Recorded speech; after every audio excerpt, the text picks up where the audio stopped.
Educar com a ciência, seguindo o coração. Montessori é o primeiro e único podcast jornalístico em Portugal sobre Montessori. Eu sou a Mara Alves e vou contar-lhe tudo, mas tudo sobre Montessori.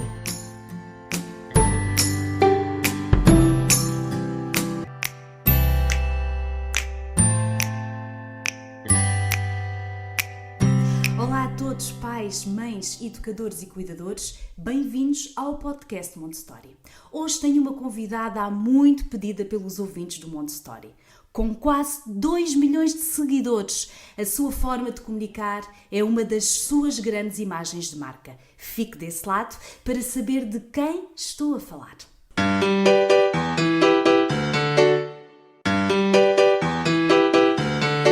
Maya Eigman é pedagoga, educadora parental, oradora, pós-graduada em neurociências e autora. Nascida na Suíça, onde viveu até aos seus 19 anos. Vive no Brasil com a sua família. Com mais de 10 anos de formação, lançou em setembro de 2022 o seu livro A Raiva Não Educa, A Calma Educa. Este livro, que já é um best-seller, conquistou a posição do topo de vendas da Amazon ainda na pré-venda. E também figura na lista dos mais vendidos da revista Veja e do Nielsen Published News. No livro, Maya, que é a mãe do Luca e da Nina, propõe a reeducação dos adultos, convidando o leitor a pensar em formas de educação que não há autoritária, com o objetivo de desenvolver saúde emocional tanto para as crianças como para quem as educa. Foi em 2018, através das redes sociais, que Maya se interessou pelo tema e começou a estudar a respeito, baseando-se nas obras do Dr. Gabor Maté, Alice Miller e Isabel Filiozzati, partilhando ensinamentos sobre a educação respeitosa nas suas páginas do Instagram e TikTok. Maya já conquistou, imaginem, quase 2 milhões de seguidores. Olá, Maya! Gente, que introdução, tô até emocionada. Muito obrigada, Mara, meu Deus, que delícia te ouvir falar assim, com tanto carinho, com tanta gentileza, com tanta intenção. Que prazer estar aqui para falar com você, contigo, com o público em Portugal e com os seus ouvintes mundo afora, que o podcast ele facilita essa comunicação mundial mesmo. Que delícia que podemos estar aqui hoje para falar sobre educação, sobre como nós precisamos nos desconstruir como adultos pelas nossas crianças. Então, muito obrigada, estou muito animada para a nossa conversa aqui hoje. Muito obrigada eu. Há muito tempo que eu estou atrás, entre aspas, da Maya, porque eu recebi umas mensagens vossas, tens que entrevistar a Maya, e aqui está ela. Ela tem um currículo extenso, que se calhar quem a acompanha nas redes sociais não fazia ideia que a Maya tinha tanta formação. Isto é a prova que é preciso estudar muito para fazer o trabalho que a Maya faz. A Maya tem uma forma muito própria de produzir conteúdos nas redes sociais. Apresenta vídeos bem produzidos, divertidos, contudo com uma mensagem séria e poderosa. A primeira pergunta: como é que chegou até aqui? Como é que conseguiu este estilo? Isto foi logo à primeira? Ou isto foi pensado, surgiu naturalmente? Conte-nos tudo. Amei essa pergunta, Mara. Se eu te contar que, na verdade, eu comecei no YouTube fazendo vídeos onde eu só desenhava esquemas mentais para explicar conceitos da educação positiva sem querer aparecer, você vai acreditar? Eu tinha muita vergonha. Muita vergonha. Então, no comecinho, eu fui bem discreta e uma pessoa falou para mim assim, se você não for para o Instagram, vai ser muito difícil você alcançar mais famílias. E aí eu comecei bem devagarinho, bem timidamente no Instagram. Eu lembro que no começo eu gravava stories 20 vezes, aí eu deletava e falava que não era bom, enfim, né? Todas as nossas sombras vão surgindo nesse processo. E não foi, assim, natural para mim, só que eu acho que como a educação positiva foi tão transformadora na minha vida, e eu sempre falo que ela salvou os meus filhos de mim mesma, eu pensei assim, é tão bom para mim que eu preciso espalhar isso para outras pessoas, eu preciso comunicar isso para outras pessoas. E no começo eu sempre abordei de uma maneira muito técnica, eu acho que isso distanciava um pouco as pessoas, e conforme eu fui me sentindo mais à vontade, me aproximando mais e também consumindo conteúdo de outros criadores de conteúdo que nem são da minha área, porque a gente vai pegando inspiração, né? Eu li um livro que me ajudou nesse processo que se chama Roube como um Artista. Fala que nada se cria do zero, tudo é inspiração de alguma coisa. E aquilo abria minha cabeça porque eu ficava assim, eu não posso pegar referência de tal artista, de tal pessoa, porque senão vai ficar uma cópia. Aí esse livro me libertou dessa mentalidade e disse assim, tudo é inspirado de alguma coisa. Então se abra e se inspire em outros e vai aprimorando o que você pega dos outros. E eu acho que esse processo criativo me ajudou. E até porque o tema da educação positiva é um tema que incomoda em termos de... Ele requer uma certa coragem da nossa parte de olhar para isso, olhar para as nossas falhas. Assim, para as nossas feridas, não é? Totalmente, sabe? E é um assunto por si só difícil às vezes de digerir. Eu pensei assim, eu preciso criar esse conteúdo de um jeito que a pessoa queira assistir. Então, eu acho que essa minha linguagem que eu venho utilizando, né, às vezes algumas encenações, às vezes interpretações, explicações, enfim, mas sempre tentando pensar assim, eu preciso criar informação com entretenimento, né? E quem me segue sabe que tem também uma pegadinha levemente sarcástica, e de humor, sim, né? De humor, assim, mas mesmo assim para conquistar as pessoas. É uma maneira que eu sinto que tem dado certo. E sim, eu acho que talvez é uma das coisas que destaca o trabalho e eu fico muito feliz que tenha alcançado tantas pessoas, parece que deu certo. E também, Maia... O mais importante de tudo é uma excelente comunicadora. Eu sei que é pedagoga, não sei se na sua vida já teve experiência em sala de aula, e isso também pode ter dado aqui uma ajuda, não é? Porque é uma excelente comunicadora. Depois vão lá espreitar. Obrigada. São vídeos maravilhosos e com uma informação fidedigna, que é isso que também que importa. Maia, apesar de ter este estilo assim mais descontraído, que se distingue de tantas as contas que existem, que falam da disciplina positiva, distingue-se, não há, é inegável. Mesmo assim há pessoas que lhe mandam mensagens assim incomodadas com o seu conteúdo. Ainda recebe muitas mensagens de ódio, não? Tem muito. Assim, eu acho que existem duas categorias de mensagens negativas, eu diria assim. Tem a mensagem que a pessoa manda discordando do conteúdo, e aí eu acho que a pessoa tem toda a liberdade, e eu não bloqueio. Eu acho que... Eu sempre penso assim, talvez daqui a um ano essa pessoa volta com uma mentalidade diferente. Eu não quero fechar o caminho para essa pessoa. E isso tem todo santo dia. Mas eu nem respondo mais, mas assim, no feed, nos comentários, mimimi, isso é frescura. Deixam as crianças fazer tudo. Crianças. Eu levei palmada e tu aqui. Etc. Eu tô ótima, sobrevivi. Tá bom, né? Merece um prêmio de sobrevivência, então, você. E aí existem algumas mensagens, essas são bem poucas, mas que são direcionadas a minha pessoa. Aí eu já bloqueio. Porque a pessoa tem todo o direito de não concordar com o conteúdo, não tem problema. E mais uma vez, como eu falei, eu não bloqueio porque eu acho que a pessoa pode voltar depois, enfim. Mas quando a pessoa chega e começa a falar mal de mim, das minhas crianças, da minha família, eu não abro esse espaço, sabe? E aí já é uma coisa que eu sou bem categórica, mas é bem pouco. Assim, eu vou te dizer que vai fazer 4 anos, são 3 anos e meio que eu trabalho na internet com isso. Nesses 3 anos e meio, os ataques pessoais, dá para contar nos dedos da mão, assim, deve ter sido menos de 10 pessoas. Então, eu acho que eu tenho até muita sorte de serem tão poucas pessoas, assim, levando em consideração que o tema que eu abordo não é um tema gostosinho, é um tema que incomoda. E outra coisa, Maia, esta questão da educação parental, independentemente da abordagem, Montessori, educação positiva e outras tantas que existem, tem a ver com a mentalidade. Nós fomos educados de outra forma. Por exemplo, aqui em Portugal, nós vimos de uma ditadura e isso está também, é uma marca. Com certeza. Isso também influencia a forma como os nossos avós, os nossos pais, isso ainda está muito entrosado dentro da cultura popular. E por isso é que causa muita estranheza, não é? Esta coisa do respeito pela criança. Parece que é uma novidade que estamos a dar, não é? Quando deveria ser... E é interessante. Isso que você está falando é tão interessante e em nível... Não é nem só a nível cultural, Mara. Tem um estudo, agora não vou saber te dizer o ano exatamente, mas para quem já leu o livro O Despertar do Tigre, do Dr. Peter Levine, que fala sobre trauma, lá no finalzinho ele fala sobre a influência do trauma em termos culturais. E aí foi feito um estudo com aborígenes, com 2 grupos de aborígenes, no qual um grupo fomentava a agressividade, fomentava a luta, a briga, e o outro grupo era mais pacífico.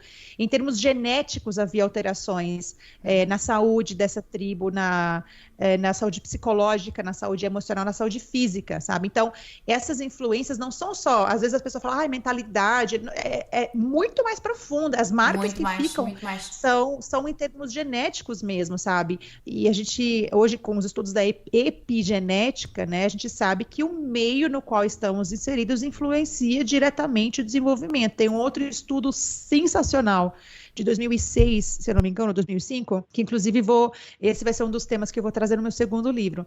Filhotes de ratos foram colocados em 2 grupos de mães diferentes. Um grupo de mães que lambiam muito os filhotes e um grupo de mães que lambiam pouco, né? E aí, no caso, esse lamber na espécie dos ratos é o cuidado, a higiene, é o apego, na verdade simboliza esse cuidado mesmo. Os filhotes de mães ratas que lambiam pouco as crias, esses filhotes desenvolviam mais estresse e mais reatividade. Só que o interessante é que não foi só uma observação visual, não é que foi só observado, esse ratinho está mordendo mais. Sim. Não, essa foi mensurado geneticamente que havia um gene específico que havia aumentado e estava diretamente conectado com a produção de cortisol. Então, vejam que profundo. Agora vem a parte melhor. Depois de um certo tempo, trocaram esses filhotes mais agressivos, colocaram-nos com as mães que lambiam mais e adivinha? O cortisol reduziu. A genética foi literalmente mudada, foi influenciada pelo meio no qual esses filhotes estavam inseridos, mesmo depois da experiência primária. Está a gostar deste tema? Saiba mais em montestory.pt. O que é a prova, Maia, que a educação parental faz toda a diferença? Imaginem, todos nós, acho que posso dizer isto, quase todos nós temos traumas de infância. E quando nós reagimos às nossas crianças, isso diz muito mais de nós do que delas, certo? Porque nós estamos a reagir porque lá atrás, certamente, houve alguém, de algum adulto, que nos fez sentir aquela raiva, que me fez sentir que somos menos. Portanto, essas coisas, todas essas dores da infância. Se nós, ainda aqui no seguimento do que a Maia estava a dizer, se estudarmos, se abrirmos a mente para esta educação parental e se, sobretudo, tivermos em mente que o instinto só não chega, não. Nós podemos, e a Maia está aqui para me corrigir, talvez curar essas feridas que vivemos na infância, não é? E dar o melhor de nós aos nossos filhos. É por isso é que estamos aqui, ao fim e ao cabo, não é? Para dar o melhor às crianças. Mas temos que começar em nós, não é, Maia? Eu sinto que uma coisa que eu gosto de falar bastante para as pessoas que me acompanham é assim, a gente não tem como a gente criar filhos sem trauma algum. Isso vai fazer parte, a experiência humana vai eventualmente causar, até porque a nossa sociedade não é uma sociedade saudável ainda, né? Ela é uma sociedade muito tóxica. E não somos perfeitos. Pronto. Além de tudo, também temos as nossas sombras, nossos traumas. Mas o que a gente pode fazer é reduzir os danos da educação que nós recebemos. E assim, de forma alguma, a gente está falando aqui que os nossos pais não deram o melhor que eles puderam dar. Mas hoje, nossa geração de pais é muito privilegiada porque nós temos, literalmente, na palma da nossa mão, muito mais informação do mundo inteiro a respeito de educação, coisa que não era acessível para a geração dos nossos pais, dos nossos avós e por aí em diante. E às vezes, se conscientizar disso, não sei se isso aconteceu contigo, Mara, ou se você se identifica com essa questão, mas para mim, quando eu entrei na educação positiva, eu comecei a perceber assim, um ambiente favorável para a criança inclui isso e aquilo outro. E aí você começa a fazer uma reflexão e perceber que na tua infância você não teve essas coisas todas. E aí, com certeza a gente vai, enfim, acolher os pais que nós tivemos, mas a gente também tem que lembrar de acolher a criança que nós fomos, porque lá atrás doeu. Agora eu consigo racionalizar. Agora eu consigo fazer todas essas reflexões. Mas porque não tinha, tarará. Mas a criança lá atrás não tinha essa informação. Ela só sabia sentir no presente o que estava acontecendo. E aí a gente precisa se conscientizar disso, porque enquanto eu fico reprimindo as minhas sombras, né? Enquanto eu não olho para os meus traumas, eu vou continuar respingando e sangrando nas minhas crianças. Então, a gente precisa olhar para nós mesmos. Tanto, eu sempre falo uma coisa, Mara, eu acho que a gente vai concordar nisso, que educação positiva não é para melhorar as crianças, é para melhorar os adultos, sabe? Isso. Todos os meus cursos que eu tenho, todo o conteúdo que eu crio, as pessoas às vezes perguntam, eu quero um passo a passo, eu quero uma solução rápida, eu quero... Isso, as pessoas querem dicas, amor, não é? Não, porque seria como se fosse assim, eu vou lançar um curso, 10 passos para se tornar melhor amiga da Mara. Vamos fazer esse curso, gente. 10 passos para se tornar... Só que você não está sabendo disso, Mara. Aí daqui a pouco, depois de anos, você chega e pergunta, nossa, que afinidade que nós temos. Que nada, amor, eu fiz um curso para te conquistar 10. Como é que você se sentiria? É interessante essa perspectiva, sem dúvida. Porque aí você fica pensando assim, nossa, então na verdade não foi afinidade, eu fui manipulado o tempo todo. Obrigado por ouvir este podcast. Clique em seguir para ouvir os próximos episódios. Claro. Isto é, aqui comparando com o Montessori, nós temos, Maria Montessori considerou a criança, claro, mas também considerou o adulto. E dentro da pedagogia Montessori, há um dos pilares, é o adulto preparado. Portanto, o que é que a cientista dizia? Que o adulto, portanto, o professor, o educador, tinha que se preparar para educar, a nível espiritual e até físico. É interessantíssimo isto, porque isto foi escrito há mais de 100 anos e continuamos a não fazer. É impressionante isto. Por isso é também aqui para entenderem que a nossa infância acompanha-nos o resto da vida. E isto vale para nós pais, na nossa história, mas também para refletirmos que a educação que nós estamos a proporcionar aos nossos filhos também os vai acompanhar durante a vida deles. E por isso é que estamos aqui a falar, e por isso é que isto é tão preocupante e tem que ser de facto uma preocupação. A Maia falou aqui nos cursos, já vamos lá, eu sei que já estão aí curiosos, mas a Maia já vai explicar tudo lá mais para o fim da conversa, porque ela tem sempre alguns cursos a acontecer a nível online, por isso nós aqui em Portugal também podemos fazer. Mas antes disso, gostava também de lhe perguntar que ter quase 2 milhões de seguidores nas redes sociais dá-lhe tanta responsabilidade como se só tivesse 1000? Eu já tive algumas crises de ansiedade com esse tanto de gente. É porque assim... O meu perfil cresceu muito rápido. Eu vou dizer que, assim, até chegar nos primeiros 10 mil demorou, acho que uns 6 meses, e depois desses 10 mil foi crescendo, aí chegou uma época que foi pulando de 50, 60 em uma semana, 70, foi crescendo muito. Em alguns momentos eu já tive ansiedade por causa disso, né, Mara? Assim, me assustava, eu ficava com medo, meu Deus... E se eu falar alguma coisa errada, e o que vai acontecer? Isso é muita responsabilidade, é muita gente. Hoje em dia, não sinto mais essa ansiedade. Eu acho que é um número, mas assim, no meu dia a dia, eu não vivo, sabe? Eu não vivo. Anda na rua descansada. Tantas pessoas. Anda na rua descansada.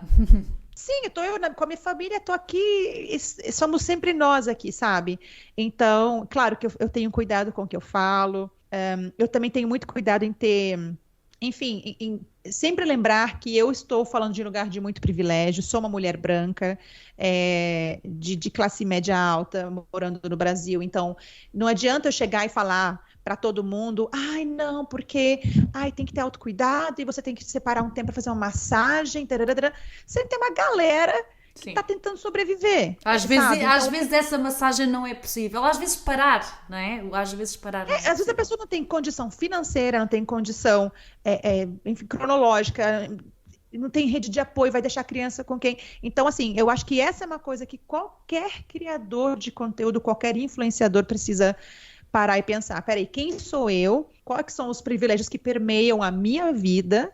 Como é que eu vou lidar com as diferenças que existem no público que me segue? E claro que existirão diferenças. A questão não é que você não pode ter uma vida boa, que você não pode mostrar as coisas que você tem. A questão lembra que é um privilégio, não é todo mundo que tem isso. É só essa questão, sim, sabe? Ter a consciência que há muitas formas de vida, há famílias diferentes e a mensagem pode ser acolhida de formas diferentes, não é? Não podemos levar, como é que eu digo isto? Não podemos achar que toda a gente, não é, tem acesso. Pronto. Até há informação, Maia, até há informação, nem toda a gente tem acesso à informação que a Maia tem. Não é? Nem toda a gente. E por isso é que ser educadora parental é uma grande responsabilidade, porque às vezes as pessoas podem pensar, aquilo fazem uns vídeos só por ter seguidores e por causa dos likes. Não é bem assim, não é bem assim. Isto é uma grande responsabilidade e é uma profissão, é a sua profissão, não é, Maia? Sim. Eu gostava de lhe perguntar, certamente também segue outras educadoras parentais e desde 2018 que está nesta vida, digamos assim, o que é ser educadora parental nos dias de hoje? Educador parental é o profissional que vai levar informação para pais e mães e adultos cuidadores em geral, para que esses possam proporcionar o melhor ambiente possível dentro da sua realidade para a criança. Então, assim, a tua criança está com febre, você vai no pediatra, certo? Tua criança precisa fazer limpeza nos dentes, você leva no dentista. E não existia, assim, uma profissão clara para questões comportamentais. Só que o mais bonito é, assim, por exemplo, a Unicef recomenda o trabalho de educadores parentais. A ONU recomenda o trabalho de educadores parentais. Então, assim, o trabalho do educador parental promove saúde para a criança, para a família e para a sociedade. E aí tem uma coisa que eu acho que entra em jogo, sabe, Mari, que é o seguinte. Muitas pessoas falam para mim assim, eu me sinto muito em culpa com os teus conteúdos, me gera muita culpa, tarará, tarará. E eu não vou negar isso. Agora, Maia, eu não sei o que eu estaria disposta a dar, e eu fico até emocionada em falar isso, Mara. Eu não sei nem o que eu estaria disposta a fazer para poder ter tido a chance de ter essa informação antes de eu ter filhos.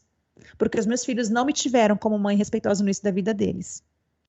E eu sei que isso mexe com as nossas dores, eu sei que isso mexe com as nossas feridas, com os nossos traumas, mas a gente vai ter que se responsabilizar nesse processo.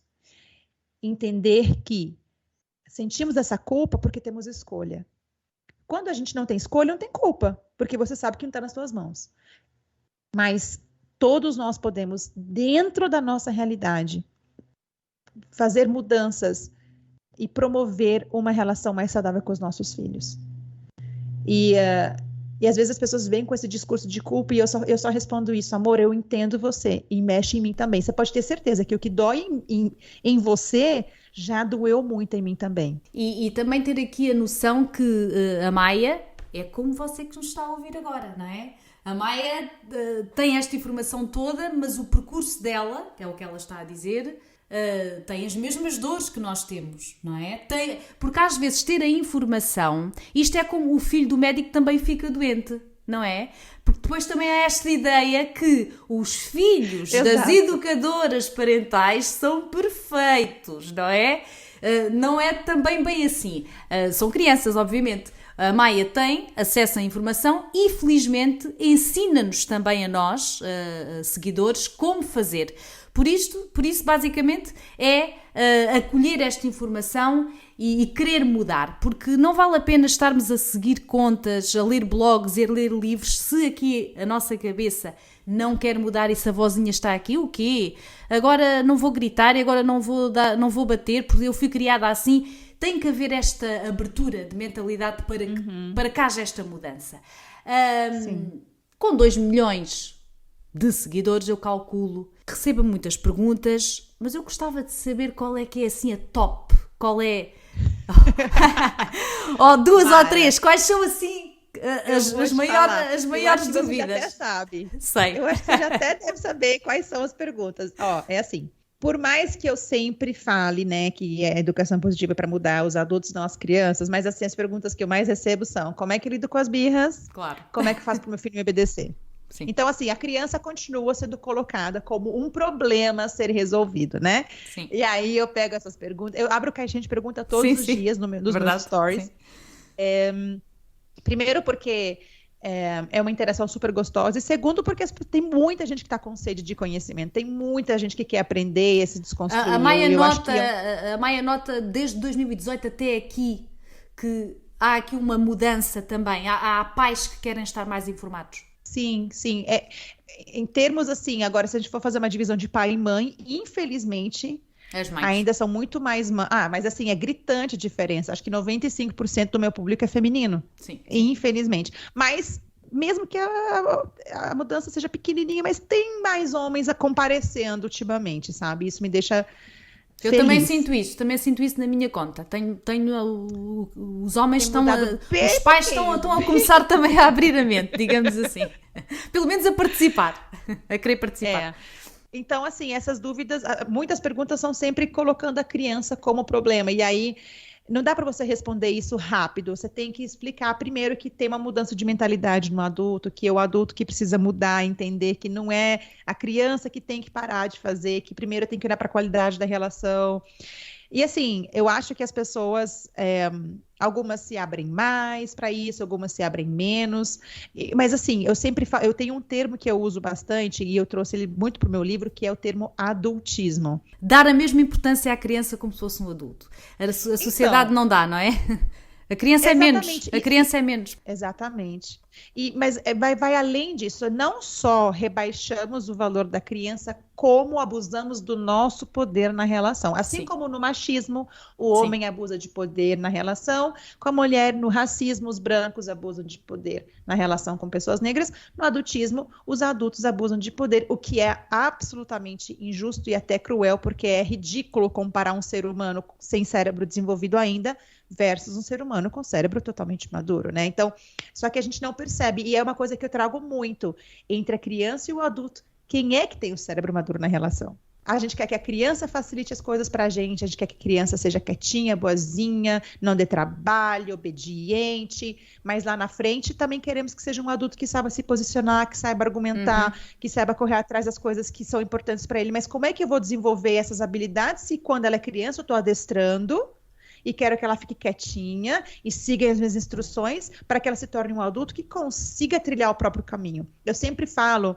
que essas vertentes na educação que trazem ferramenta, passo a passo, passe de mágica, dica rápida, é ótimo para adulto que já foi criança obediente, porque só tem que seguir instrução, não precisa raciocinar. E às vezes parece que às vezes estamos a comparar crianças com o cãozinho lá de casa. Isto é muito forte, Com se calhar, certeza. mas é um bocadinho isto, não é?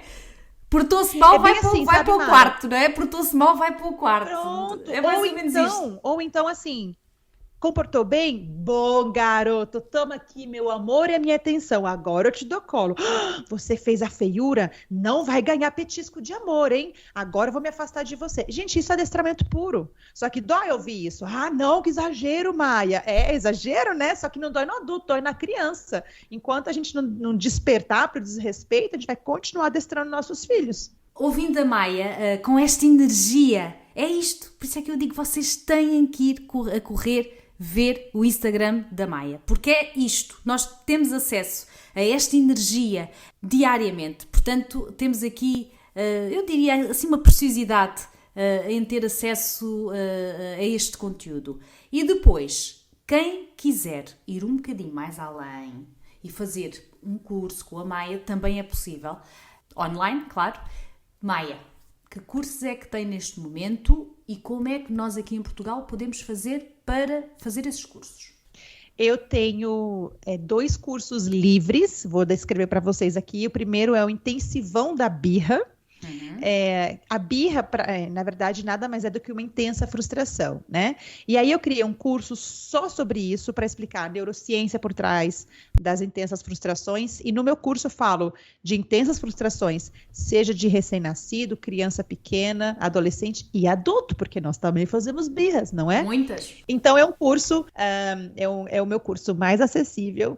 A gente abre ele de tempos em tempos, aí tem que acompanhar o Instagram para ver, mas é um curso que dá para ser feito de qualquer lugar do mundo, é 100% online. E aí eu tenho um outro curso que é mais aprofundado, chamado Criando Relações Respeitosas, realmente voltado para uma desconstrução e reconstrução com base na educação positiva. E o bonito é que a pessoa entra para o curso e pensa, nossa, vou mudar a relação com a minha criança. Mas ela sai do curso mudando a relação consigo mesma, com as pessoas e com o mundo, sabe? Porque Você que tá imersa nesse universo, Mara, você sabe que você estuda Montessori, mas você muda teu olhar em relação a tudo que te atravessa, né? Você muda a tua percepção de mundo. E não é só isso. Isto é uma aprendizagem, eu acho que também é importante dizer isto, para o resto da vida. Com certeza. Nós não fazemos Com o curso certeza. e ficamos preparadas. Fazemos o curso, temos que aplicar aquilo que nos é ensinado, mas tantas vezes voltaremos ao início. Resolvemos uma questão, surge outra. Resolvemos uma questão, surge outra. Porque é um desafio constante. É um desafio constante, não é? Porque quem tem crianças sabe bem que é assim. E não é só com as crianças, nós próprios. Aliás, primeiro nós estamos em constante mutação e com constantes dúvidas também. Por isso é importante dizer isso, fazer os cursos. Sim, é sem dúvida muito importante. Eu digo sempre aqui no podcast, não vale só ir ao Instagram, não vale só ir aos blogs e aos livros, isso é tudo fantástico, mas é importante fazer uma formação, porque quem sabe vai ensinar e vai também dar o melhor de si para que compreendam o que é isto desta mentalidade, esta nova mentalidade e sobretudo, esta nova, não é nova, mas esta nova forma de olhar para a criança com mais respeito e entender que a educação, a infância vai acompanhar o vosso filho para sempre. Nunca se esqueçam disso. E por isso é que os primeiros anos, ali os primeiros 6 anos, são super, super importantes. Por isso, pelos vossos filhos, vale sempre esta mudança. Na verdade, eu lanço esses cursos de tempos em tempos, porque além do curso gravado, eu também faço acompanhamento, tem encontros ao vivo. Então, assim, eu preciso estar presente nos cursos. Então, assim... todo mês tem alguma coisa, mas é de tempos em tempos. Além disso, eu também sou professora e sócia da Escola de Educação Positiva no Brasil, que oferece cursos profissionalizantes para quem quiser trabalhar como educador parental. Nós temos 2 opções. O perfil é @Escola de Educação Positiva.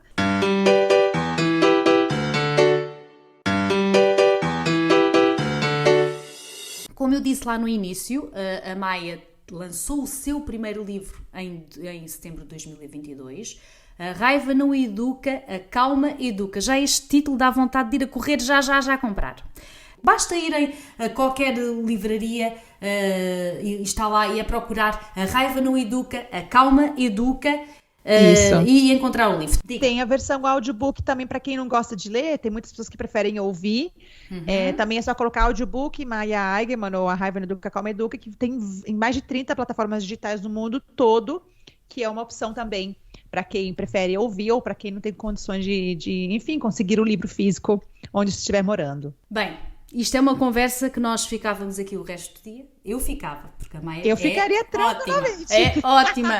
E além disso, o conteúdo é de ouro. Esta conversa foi maravilhosa e temos aqui muito conteúdo para ouvir. Isto é para ouvir várias vezes. A Maia deixou aqui um cheirinho daquilo que é o trabalho dela. Por isso vale a pena acompanhar. Maia, ficamos por aqui.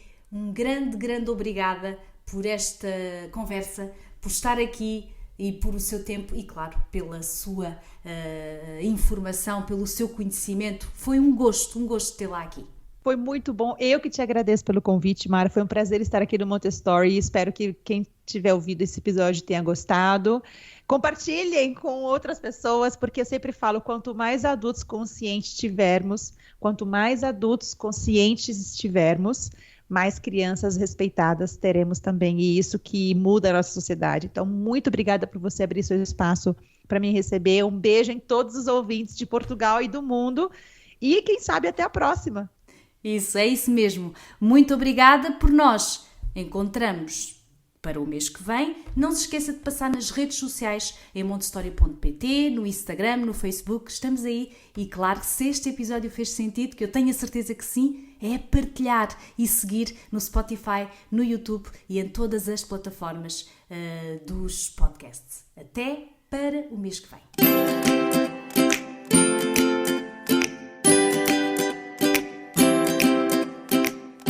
Educar com a ciência, seguindo o coração. Montessori é o primeiro e único podcast jornalístico em Portugal sobre Montessori. Eu sou a Mara Alves e vou contar-lhe tudo, mas tudo sobre Montessori.